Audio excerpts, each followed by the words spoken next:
Welcome মানে তুই কি বলে ফেলা? স্যার তেল আসতে, ওয়েল মানে তেল আর কাম মানে আসা, ওয়েলকাম তেল আসতে। ঠিক বলিস, তেল আসছে, তেল আসছে। একটাও হয়নি। মুখ্যমন্ত্রী মানে কি বলে ফেলা?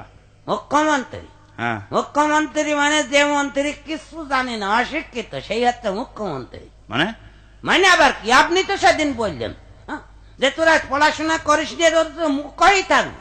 তাই মুখ্য মানে যদি পড়াশোনা না জানা হয়, অশিক্ষিত হয়, তাহলে মুখ্যমন্ত্রী মানে সে অশিক্ষিত মন্ত্রী না।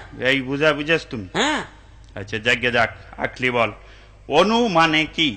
অনু ছোট্ট একটা মেয়ে, আমাদের স্কুলের ছাত্রী। ওরে না, অনু হচ্ছে জিনিস একটা ছোট বস্তু, খালি চোখে দেখা যায় না, এই আর কি।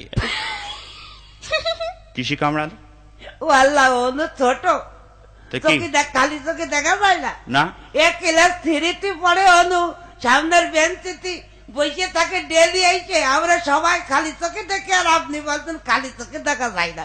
আপনার চোখের পাওয়ার নেই তাই বলেন, আমরা সবাই দেখতে হয়। চুপ কর।